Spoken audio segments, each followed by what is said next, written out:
कहानी शुरू होती है डैनी डॉग नाम के एक आदमी से, जिसकी बहुत ही अलग लाइफ है नॉर्मल लोगों से। उसके गले में एक कॉलर बंधा हुआ है और जब उसके गले से ये कॉलर उतारा जाता है वो बहुत ही खतरनाक और बेरहम हो जाता है। डैनी को बचपन से ही ट्रेन किया गया है लड़ने और लोगों को हर्ट करने के लिए, बिल्कुल एक मशीन की तरह। उसका मालिक विक्टर उसे एक वेपन की तरह इस्तेमाल करता है उन लोगों से पैसे लेने के लिए जो उसके कर्जे में है। जब कोई विक्टर को पैसे वापस करने से मना कर देता है वो बस डैनी का कॉलर खोल देता है और डैनी उन लोगों पर ब्रूटली अटैक कर देता है जब तक कि विक्टर को उसके पैसे नहीं मिल जाते। लेकिन जैसे ही विक्टर डैनी को वापस कॉलर पहना देता है तो डैनी बिल्कुल ही रिलैक्स और अच्छा बच्चा बन जाता है। जब तक उसने कॉलर पहना है वो किसी को हर्ट नहीं करेगा। फाइट के दौरान डैनी को काफी सीरियस इंजरीज आती हैं, लेकिन उसे पेन बिल्कुल फील नहीं होता क्योंकि विक्टर ने उसे ऐसे ट्रेन किया है कि वो दर्द को इग्नोर कर सके। विक्टर डैनी के साथ एक जानवर से भी बुरा बर्ताव करता है, उसे कोई रिस्पेक्ट नहीं देता, सोने के लिए कोई प्रॉपर रूम नहीं देता,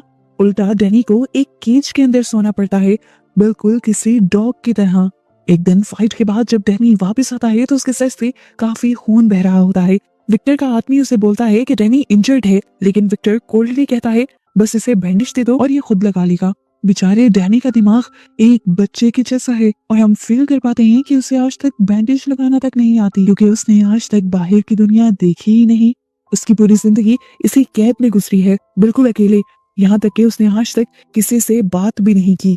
एक रात डैनी को अपने केज में एक बुक मिलती है जिसमें अल्फाबेट्स और ड्राइंग्स बनी हुई हैं। जैसे ही वो पेजेस पलटकर पिक्चर दिखता है उसे एक पियानो की ड्राइंग दिखती है। जब डैनी उस पियानो ड्राइंग को टच करता है तो उसके अंदर कुछ हिल जाता है, जैसे उसका उस पियानो से कोई पुराना कनेक्शन हो। अगली सुबह विक्टर डैनी को लेकर एक बॉक्सिंग क्लब ऑनर से पैसे लेने जाता है। ऑनर भी वहाँ पर एक बहुत बड़ा रेसलर ले आता है, ये सोचकर कि विक्टर इस रेसलर को लेकर यहाँ से भाग जाएगा। लेकिन जब डैनी आसानी से क्लब के बड़े बड़े फाइटर्स को उठा कर पटक देता है तो वो बड़ा रेसलर भी पीछे हट जाता है और अपने बॉस से बोलने लगता है कि बस पैसे दे दो। सबको डर लग रहा था कि पता नहीं डैनी उनके साथ क्या कर देगा। इसके बाद विक्टर उसे एक बहुत ही डेंजरस आदमी के पास ले जाता है जो कि डायमंड्स स्मगल करता है। इस आदमी से विक्टर बहुत ही अच्छे से रिक्वेस्ट करता है अपने पैसे वापस मांगने के लिए क्योंकि वो जानता है कि ये आदमी स्मार्ट है और पावरफुल है। पर जब वो आदमी पैसे देने से मना करता है तो विक्टर अपनी दूसरी मूव चलने का फैसला करता है और डैनी को उन पर छोड़ने का फैसला करता है। लेकिन ये आदमी पहले से जानता था कि जब तक डैनी का कॉलर ना उतारा जाए तब तक वो कुछ नहीं करता और अगर डैनी का कॉलर उतारा तो वो सब मर जाएंगे। इसीलिए वो विक्टर को डैनी को रिलीज करने से पहले ही पकड़ लेते हैं और फिर उसके आदमी विक्टर को बुरी तरह मारते हैं। लेकिन डैनी यहाँ पर कुछ भी नहीं करता क्योंकि उसने कॉलर अभी भी पहना हुआ था। उसे यही ट्रेनिंग दी गई थी कि जब कॉलर उतरेगा उसने तभी मारपीट करनी है। विक्टर की जब काफी बुरी हालत हो जाती है तो वो स्मगलर अपने आदमियों से कहता है कि पहले विक्टर को मार दो और फिर डैनी को, और खुद वो वहां से बिजनेस डील करने के लिए चला जाता है। विक्टर मुश्किल से इन लोगों से बचकर निकल पाता है और जाकर सबसे पहले डैनी के पास उसका कॉलर उतार देता है और उसे ऑर्डर देता है सबको खत्म करने का। जैसे ही कॉलर उतरता है डैनी एक बीस्ट में ट्रांसफॉर्म हो जाता है, एक मॉन्स्टर बन जाता है वो और बुरे तरीके से सभी गैंगस्टर्स पर टूट पड़ता है। एक एक को बुरी तरह पीट कर वो मार देता है। फिर विक्टर डैनी को लेकर जाता है जहां वो स्मगलर बिजनेस डील कर रहा था। डैनी उस आदमी को पकड़ लेता है और जोर जोर से पटक पटक कर मारता है, यहाँ तक कि उसकी सारी अकड़ भी निकल जाती है। वो स्मगलर विक्टर से गिड़गिड़ाने लगता है कि वो जो चाहे ले जाए बस उसकी जान छोड़ दे। विक्टर जानता था कि ये आदमी डायमंड्स और गोल्ड स्मगल करता है, इसीलिए वो उसके डीलिंग वाले बैग में से सारी ही कीमती चीजें उठा लेता है। टॉम नाम का एक आदमी ये फाइट देख रहा था दूर खड़ा होकर। वो डैनी की फाइटिंग स्किल्स से बहुत ही ज्यादा इम्प्रेस हो जाता है। मेनवाइल विक्टर को गोल्ड और डायमंड मिल गए हैं पैसे की जगह, लेकिन वो अभी भी डैनी पर बहुत ही गुस्सा है क्योंकि जब गैंगस्टर्स विक्टर को मार रहे थे तब डैनी बस खड़ा होकर ये सब देख रहा था। विक्टर डैनी को दोबारा डांटता है कि वो लोग मुझे मार रहे थे और तुम जानवर की तरह खड़े हुए देख रहे थे। तुम इंसान ही आज तक जानवर के जानवर ही हो और जानवर ही रहोगे। कुछ दिनों बाद विक्टर को फिर से डैनी की जरूरत पड़ती है अपने पैसे निकलवाने के लिए, लेकिन अब विक्टर डर गया है कि कहीं डैनी फिर से गलती न कर दे, इसलिए वो पहले से ही पूरा प्लान बनाता है। डैनी को पहले से ही लोकेशन पर लेकर जाता है और समझाता है कि पहले मैं जाकर पैसे मांगूंगा, अगर उन्होंने पैसे ना दिए तो मैं रिमोट से एक लाल बटन दबाऊंगा, यहाँ ये लाल लाइट चलेगी और तुम फौरन ही अंदर आ जाना और अंदर आकर सबको मारने लग जाना। विक्टर ये बातें कई मर्तबा रिपीट करता है ताकि डैनी के अजीब से दिमाग में ये सारी बातें फिट हो जाएं कि लाल लाइट ऑन होने का मतलब है कि उसे अंदर जाना है। फिर अपने आदमियों के साथ अंदर चला जाता है, जबकि डैनी बाहर खड़ा उस लाइट को घूरने लग जाता है। टाइम गुजरता है लेकिन बल्ब नहीं चलता। वेट करते हुए डैनी की नजर पास रखे हुए एक पियानो पर पड़ती है। उसने भी कुछ दिनों पहले अपनी किताब में एक पियानो की ड्राइंग देखी थी और उसे पियानो से एक अजीब सी अट्रैक्शन फील हुई थी। अभी भी उसे वही अट्रैक्शन फील होती है और वो पियानो को टच करने लगता है। तभी पीछे से एक आदमी आता है। उसका नाम सैम है और वो ब्लाइंड है, अंधा है। सैम डैनी को अपने पास बुलाता है और उसका नाम पूछता है, लेकिन डैनी कोई जवाब नहीं देता। सैम एक्सप्लेन कहता है कि वो एक पियानो टीचर है जो यहाँ के एक पियानो को रिपेयर करने के लिए आया है और उसे डैनी की हेल्प चाहिए। वो डैनी से कहता है जब वो बोले तब पियानो की कीज प्रेस करना। सैम पियानो की दूसरी साइड जाता है ट्यूनिंग करने के लिए, जबकि डैनी कीज प्रेस करता है। और इस दौरान डैनी को पियानो बजाने में बहुत ही मजा आता है, इतना मजा कि वो अपने मिशन पर भी ध्यान देना भूल गया था। उसने वो लाइट देखी ही नहीं। यहाँ सैम उसे कहता है मुझे कहीं से टिक टिक की आवाज आ रही है और वो डैनी से पूछता है क्या उसे भी सुनाई दे रही है। ये सुन के डैनी जल्दी से उस लाल लाइट को देखता है जो कि जल रही थी। वो फौरन भागकर विक्टर के पास जाता है, लेकिन अब बहुत देर हो चुकी होती है। गैंगस्टर्स ने विक्टर को बहुत बुरी तरह पीटा था और इस चीज को लेकर विक्टर भी बहुत ही ज्यादा गुस्से में था, क्योंकि वो पिछले आधे घंटे से उस बटन को प्रेस कर रहा था। पनिशमेंट के तौर पर विक्टर डैनी को वापस अपने हाइड आउट में ले जाता है और केज में लॉक कर देता है, यही सोचते हुए कि अब उसे क्या सजा दी जाए। तभी विक्टर का एक आदमी आता है और कहता है कि कोई बहुत बड़े पैसे वाला आदमी उससे मिलना चाहता है एक प्रॉफिटेबल बिजनेस डील के लिए। वो विजिटर असल में टॉम है, वही आदमी जिसने पहले डैनी को फाइट करते हुए देखा था। टॉम विक्टर को बोलता है उसने डैनी की फाइटिंग स्किल्स देखी हैं और वो एक डील करना चाहता है। वो हर महीने एक फाइट ऑर्गेनाइज करता है जहां विनर को इतने पैसे मिलते हैं जितने विक्टर सोच भी नहीं सकता। लेकिन ये फाइट इलीगल होती है और बहुत ही ज्यादा ब्रूटल होती है। इस फाइट को जीतने के लिए दूसरे फाइटर को मारना पड़ता है। विक्टर पहले से ही डैनी पर गुस्सा है, वो उससे बहुत बड़ी पनिशमेंट देने का सोच ही रहा था और तभी ये टॉम की ऑफर आ गई और उसने गुस्से में एक्सेप्ट भी कर ली। अगर डैनी मरा तो मर भी जाए, विक्टर को अब उसकी परवाह ही नहीं थी। अगली सुबह विक्टर डैनी को फाइट वेन्यू ले जाता है। यहाँ टॉम विक्टर को अपना फाइटर दिखाता है जो लास्ट 15 मैचेस जीत चुका है। कद में और जिस्म में वो डैनी से बहुत ही ज्यादा बड़ा था और काफी डेंजरस भी लग रहा था। लेकिन जब मैच स्टार्ट होता है और विक्टर डैनी का कॉलर उतारता है और उससे कहता है कि अपनी पावर दिखाओ, तो डैनी फुल स्पीड से आगे बढ़ता है और उस फाइटर के थ्रोट के ऊपर एक पंच करता है, यानी उसके गले पर एक जोर से मुक्का मारता है और उसे एक ही सेकंड में हमेशा के लिए सुला देता है। सभी देखने वाले शॉक्ड रह जाते हैं। टॉम जो कोई ऑर्गेनाइजर था उसे भी यकीन नहीं होता कि फाइट शुरू होने से पहले ही खत्म हो गई। प्रॉमिस के मुताबिक विक्टर को उसकी पेमेंट मिल जाती है। वो इस टाइम बहुत ही ज्यादा खुश था क्योंकि ये पैसा उसकी पूरी साल की कमाई के बराबर था। वो फैसला कर लेता है कि वो हर महीने डैनी को यहाँ लाता रहेगा, इतना पैसा कमाता रहेगा और अमीर हो जाएगा। अपनी खुशी में विक्टर डैनी से पूछता है बताओ आज क्या चाहिए तुम्हें।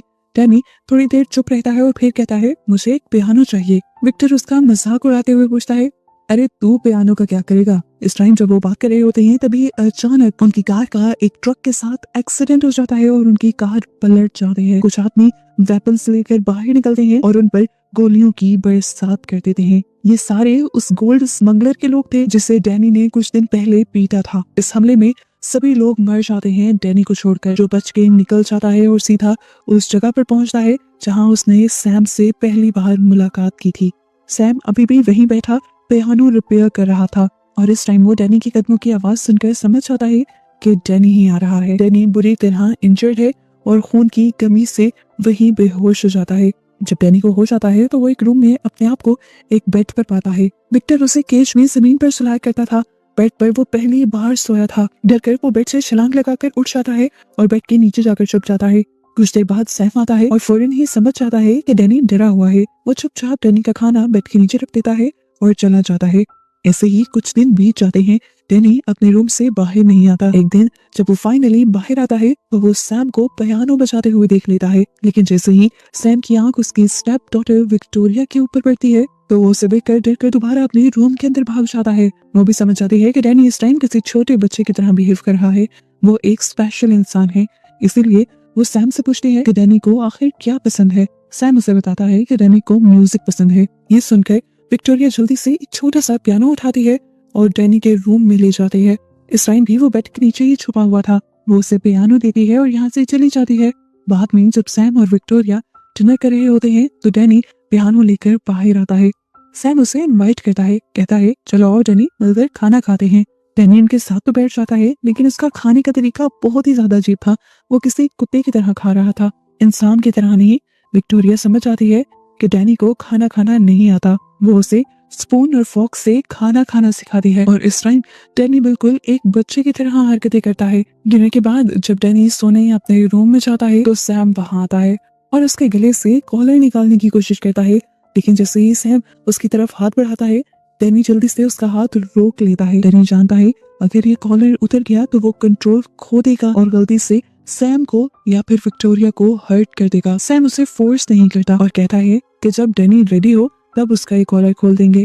अगली सुबह सैम डैनी को मार्केट लेकर जाता है, उसे सिखाता है कि लोगों से कैसे मिलते हैं, शॉपिंग कैसे करते हैं और रूटीन की नॉर्मल चीजों को किस तरह से हैंडल किया जाता है। शॉपिंग के बाद जब वो घर लौटते हैं तो सैम डैनी को खाना पकाना सिखाता है।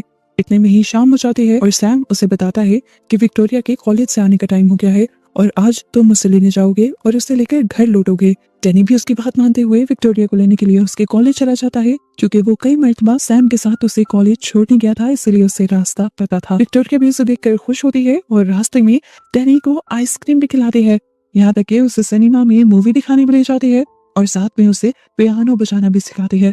डैनी नई नई चीजें सीख रहा था, नए लोगों में बैठ रहा था, उसे अपनी ये नई लाइफ बहुत ही ज्यादा पसंद आ रही थी। एक दिन विक्टोरिया डैनी के पास आती है और बात करते हुए उसका कॉलर निकालने की कोशिश करती है। जैसे ही वो टच करती है डैनी को डर लगने लगता है। उससे डर है कि कहीं वो विक्टोरिया को न मार दे। विक्टोरिया उसे कहती है तुमने अपनी पुरानी लाइफ छोड़ दी है, उसे भुला दिया है, तो किस चीज का डर? अब बस पुरानी लाइफ को पूरी तरह से अपनी जिंदगी से मिटाने के लिए ये कॉलर तुम्हें उतारना होगा। ये सुनकर डैनी उससे कुछ नहीं कहता और विक्टोरिया आखिर उसका कॉलर उतार देती है। कॉलर उतारने के बाद कुछ नहीं होता, डैनी खुद को कंट्रोल करना सीख गया है। अगली सुबह सैम डैनी को फिर से मार्केट शॉपिंग के लिए ले जाता है। अचानक वहाँ कुछ गैंगस्टर्स मार्केट में घुसते हैं और सब कुछ तोड़ना शुरू कर देते हैं। सब लोग यहाँ पर पैनिक हो जाते हैं, लेकिन डैनी वहीं खड़ा रहता है और पीछे मुड़कर एक भी मर्तबा फाइट को देखता तक नहीं। और जब गैंगस्टर्स उससे फाइट करने के लिए आते हैं तो डैनी सबको एक एक कर हरा देता है। सैम डैनी को लेकर घर आ जाता है और वो डैनी से पूछता है कि वो सब तुमने किस तरह किया था। और यहाँ डैनी पहली मर्तबा उन्हें अपनी कहानी बताता है, अपनी फैमिली के बारे में बताता है कि उसका इस दुनिया में कोई नहीं, उसे विक्टोरिया नामी एक आदमी ने पाला है। ये कहना ज्यादा बेहतर होगा कि उसने उसे कुत्ते की तरह रखा है और ट्रेन किया है। ये सुनकर विक्टोरिया और सैम दोनों ही बहुत ज्यादा दुखी हो जाते हैं, क्योंकि उन्हें समझ आ जाती है कि अब तक डैनी बहुत ज्यादा ज्यादतियों से गुजरता आया है। रात को सैम डैनी को काम पर ले जाता है, जहाँ वो पियानो रिपेयर करते हैं दोनों मिलकर।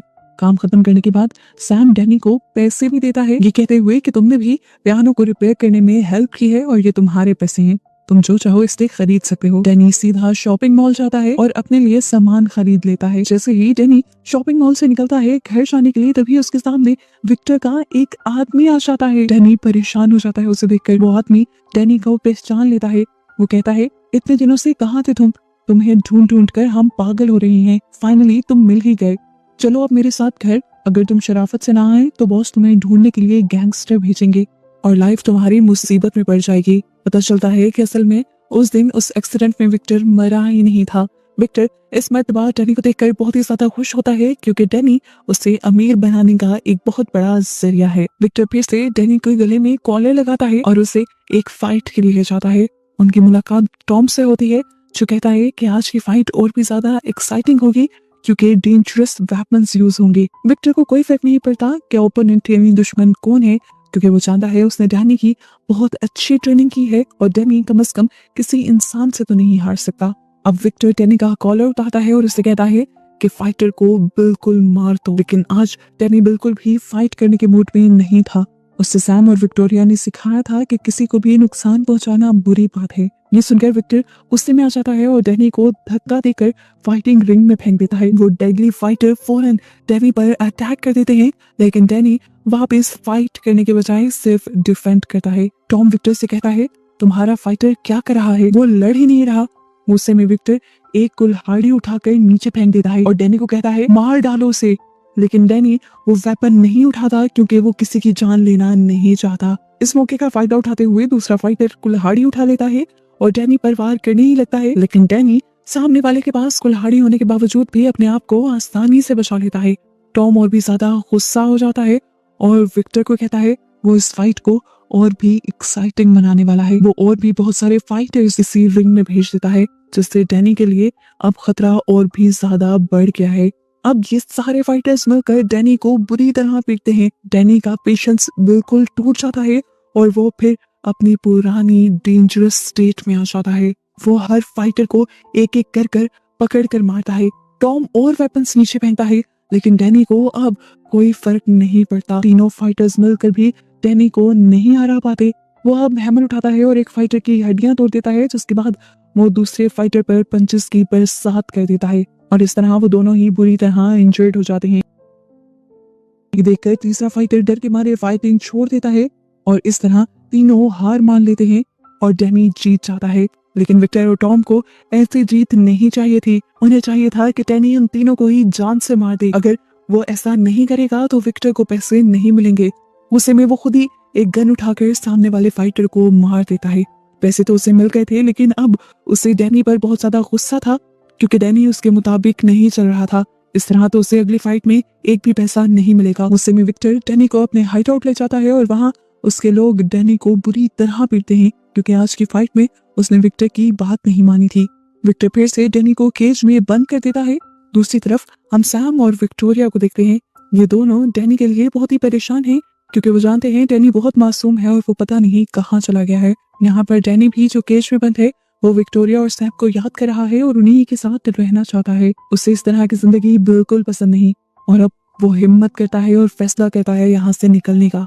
जैसे तैसे वो अपनी केज से बाहर निकलता है और फौरन विक्टर के रूम में जाता है, जहाँ इन्वेस्टिगेशन करने के बाद उसे यहीं पर बहुत सारी फोटोज मिलती हैं। उन फोटोज के बीच उसे अपने बचपन की एक फोटो मिलती है, जिसमें डैनी अपनी मॉम के साथ खड़ा था। डैनी फौरन विक्टर के पास जाता है और उसे कहता है तुमने तो कहा था कि तुमने मुझे सड़क के किनारे से उठाया है, लेकिन तुम्हारे पास मेरी माँ की फोटो कैसे आई? तब विक्टर डैनी से कहता है अच्छा चलो पूछ ही रहे हो तो बता देता हूँ सारी सच्चाई। जानना है ना तुझे? कहाँ है तेरी माँ? तेरी माँ एक प्रोस्टिट्यूट थी, मेरे पास आती जाती रहती थी वो। अरे जब उसने तुझे जन्म दिया तो वो मर गई। उससे मुझे प्यार था, इसलिए उसके नाम पर तरस खाकर तुझे मैंने रख लिया। उसकी बातें सुनकर डैनी समझ रहा था कि उसकी मॉम एक प्रोस्टिट्यूट नहीं हो सकती, लेकिन डैनी इस वक्त चुप था और अभी के लिए वो यहाँ से चला जाता है। अगली सुबह दोबारा विक्टर डैनी को लेकर फाइटिंग अरीना की तरफ जाने ही वाला होता है, लेकिन रास्ते में ही डैनी चालाकी खेलता है। वो कार के स्टीयरिंग को घुमा देता है, जिसकी वजह से उनकी कार का एक्सीडेंट हो जाता है। उसके बाद डैनी अपने गले से वो कॉलर उतारता है और यहाँ से भागकर सैम और विक्टोरिया के घर पहुंच जाता है। वो विक्टोरिया से कहता है कि मुझे अपनी मॉम की पिक्चर मिल गई है। जब वो विक्टोरिया को उस तस्वीर को दिखाता है तो वो डैनी को बताती है कि तुम्हारी माँ बहुत अच्छी फैमिली की औरत है और इस पिक्चर को देखते हुए लग रहा है कि तुम्हारी मॉम एक पियानो टीचर थी, क्योंकि पिक्चर में वो पियानो बजा रही थी। सैम भी वही था और उनकी बातें सुन रहा था। सैम विक्टोरिया से कहता है पिक्चर में तुम्हें जो चीजें नजर आ रही हैं वो सब मुझे बताओ। विक्टोरिया तस्वीर देखकर जब सारी चीजें बताती है तो सैम बताता है कि डैनी की मॉम ने ये पिक्चर एक ऑडिटोरियम में खिंचवाई है और वो उस ऑडिटोरियम का नाम भी उन्हें बता देता है। और ये तीनों अब डैनी की मॉम की बाकी इंफॉर्मेशन लेने के लिए उस ऑडिटोरियम में चले जाते हैं। वहाँ एक बूढ़ी लाइब्रेरियन उन्हें बताते हैं कि ये लड़की कई साल पहले चाइना से यहाँ आई थी और बहुत ही बेहतरीन पियानो बजाती थी, लेकिन एक दिन वो अचानक गायब हो गई। उसका एक बेटा भी था। उसके गायब होने के बाद से उसके बेटे का भी किसी को पता नहीं चला। वो बूढ़ी औरत उन्हें उसकी एक तस्वीर दिखाती है, जिसमें डैनी की माँ का चेहरा साफ दिख रहा था। इसके बाद ये लोग घर वापस आ जाते हैं। रात में जब विक्टोरिया डैनी के रूम में आती है तो वो डैनी को दिखती है, जो अपनी माँ की तस्वीर देख के उसे याद कर रहा था। ये देखकर विक्टोरिया भी इमोशनल हो जाती है। वो डैनी से उसकी माँ की तस्वीर लेती है और उसे गौर से देखती है। इसमें उसे पता चलता है कि उसकी मॉम कौन सा म्यूजिक बजा रही थी और अब विक्टोरिया उन्हीं नोट्स को बजाने लगती है और डैनी को बताती है कि ये वाला म्यूजिक तुम्हारी मॉम बजाती थी। और पियानो बजाते हुए उसे बहुत सी बातें याद आती हैं कि बचपन में एक दिन वो जब पियानो बजा रही थी तो वहां पर बहुत सारे गैंगस्टर आ गए थे। उनसे डरकर उसकी मॉम ने उसे एक कबर्ड में छुपा दिया था। तब उसने देखा था कि उन गैंगस्टर्स में विक्टर भी था, जिसने पहले उसकी मॉम के साथ बहुत गलत किया और फिर उन्हें मार दिया। मैं कबर्ड में छुपा हुआ था, डर कर मेरी चीख निकल गई और वहां से उन्होंने मुझे भी पकड़ लिया और उसके बाद से वो मुझे साथ ले गया। ये सारी चीजें याद आने के बाद डैनी समझ गया था कि वो जिन हालात में रहा और जो उसकी मॉम के साथ हुआ उस सब का जिम्मेदार विक्टर ही है। ये सारी बातें वो सैम और विक्टोरिया को बताता है। वो दोनों भी सारी बातें सुनकर डर जाते हैं, घबरा जाते हैं और डैनी यहाँ से कहता है बहुत बड़ा खतरा आने वाला है। जैसे उसने मेरी मॉम को मारा था वैसे वो आप दोनों को भी मार देगा। जल्दी जल्दी पैकिंग करो, हमें यहाँ से निकलना है। वो दोनों मुझे ढूंढ रहे होंगे और अगर वो यहाँ आ गए तो मेरे साथ तुम दोनों को भी मार देंगे। अब जैसे यहाँ पर सैम, डैनी और विक्टोरिया घर से निकलते हैं, विक्टर के लोग भी उनके घर के बाहर आ जाते हैं। डैनी जानता था कि ये लोग जल्दी उन तक भी पहुंच जाएंगे, इसलिए वो उन दोनों को किसी दूसरे फ्लोर की कबर्ड के अंदर छुपा देता है और फिर खुद भी यहाँ से भागता हुआ दूसरे घर के अंदर आ जाता है। फिर जब डैनी फील करता है कि हालात ज्यादा ही बिगड़ रहे हैं तो वो खुद गैंगस्टर्स के सामने आ जाता है और उनसे लड़ने लग जाता है। लेकिन वो गैंगस्टर्स तो रुकने का नाम ही नहीं ले रहे थे। मानो के विक्टर ने पूरे शहर के गैंगस्टर डैनी को ढूंढने के लिए ही लगा दिए थे। अपने आप को और सैम और विक्टोरिया को बचाने के लिए वो इन सारे गैंगस्टर्स से लड़कर इन्हें मार देता है। विक्टर जब ये देखता है तो वो अब सबसे खतरनाक फाइटर डैनी को मारने के लिए आगे भेजता है और यहाँ इन दोनों के दरमियान में एक खतरनाक फाइट शुरू हो जाती है। वो फाइटर इस तरह डैनी से लड़ा था कि जैसे डैनी की सभी कमजोरियां जानता हो, इसलिए पहली मर्तबा डैनी के लिए ये टक्कर की फाइट थी। वो डैनी को मार मार कर उसकी हालत खराब कर देता है, लेकिन डैनी भी अपनी आखिरी सांस तक हार नहीं मानता और फिर आखिरकार उस फाइटर को ओवरपावर कर मार ही देता है। अपने सारे फाइटर्स को मरता हुआ देखकर विक्टर बहुत ही ज्यादा गुस्से में आ जाता है और अब वो खुद डैनी से लड़ने के लिए आता है। जैसे ही विक्टर डैनी को देखता है वो उस पर गोलियां चलाने लगता है, लेकिन डैनी जैसे तैसे खुद को बचाते हुए वहां से भाग जाता है। लेकिन विक्टर भी उसका पीछा नहीं छोड़ता और वो सीधा उस घर में घुसता है जहां डैनी, विक्टोरिया और सैम के साथ रहता था। विक्टर को वहां जमीन पर डैनी का कॉलर मिल जाता है, जिसे देखकर विक्टर को पता चल जाता है कि डैनी इसी घर में रहता था। इसी दौरान उसकी नजर अब डैनी पर भी पड़ जाती है और वो डैनी के ऊपर गन तान देता है और फिर डैनी से कहता है ये तुम्हारा घर नहीं है, तुम उस केज के लिए बने हो। अगर तुम बाहर किसी के साथ रहोगे तो उनके लिए खतरा ही बनोगे, जैसे तुम इन लोगों के लिए खतरा बन गए और अब तुम्हारी वजह से ये लोग भी मरने वाले हैं। लेकिन आज मैं तुम्हें एक चांस देता हूँ, अगर तुम मेरे साथ वापस घर चलोगे तो इन लोगों को मैं जिंदा छोड़ दूंगा। ये सब सैम और विक्टोरिया भी चुपकर सुन रहे थे। अब जैसे ही विक्टर उसके पास आने वाला था तो डैनी ने भी उसका हाथ पकड़ लिया और उसका हाथ तोड़ते हुए उससे कहा ये मेरा घर है। ये कहकर वो विक्टर को बुरी तरह मारने लग जाता है। डैनी का गुस्सा सातवें आसमान पर था। आज उसने अपना और अपनी मॉम का बदला लेना था। इससे पहले कि वो उसे जान से मार देता, विक्टोरिया आकर उसे रोक देती है, लेकिन यहाँ विक्टर उसे भड़काने लगता है, उसे उसकी माँ की याद दिलाता है। वो उससे गलत बातें कहता है और कहता है मैं रोज तुम्हारी माँ के साथ ज्यादती करता था। इन सारी बातों को सुनकर दोबारा से डैनी को गुस्सा आ जाता है और वो इससे पहले कि पूरी तरह विक्टर को मार देता, सैम यहाँ पे एक गमला उठाकर विक्टर के सर पर मार देता है और वो बेहोश हो जाता है। कुछ देर बाद वहाँ पुलिस आ जाती है और वो विक्टर और उसके सारे साथियों को पकड़कर जेल में डाल देती है, क्योंकि विक्टर ने डैनी की मॉम के साथ साथ बहुत से और लोगों को भी मारा था और डैनी की पूरी लाइफ भी तबाह की थी। फाइनली डैनी के सारे डर अब खत्म हो गए थे, उसे एक नई लाइफ मिल चुकी थी और डैनी अब अपनी इस नई लाइफ में बहुत खुश रहने लगा था। मूवी के पोस्ट क्रेडिट सीन में वो लोग विक्टोरिया का एक म्यूजिक शो देखने के लिए भी जाते हैं और विक्टोरिया अपनी इस धुन को एक स्पेशल आदमी को डेडिकेट करती है। डैनी खुश होकर सैम से कहता है वो ये बात आपके लिए कह रही है और सैम मुस्कुराते हुए से कहता है मेरे लिए नहीं, तुम्हारे लिए। डैनी को अब पहली मर्तबा लाइफ का और प्यार का एहसास हुआ था। उसकी आंखों में आंसू आ जाते हैं और इस तरह इन सबको खुश दिखाते हुए कहानी यहाँ खत्म हो जाती है।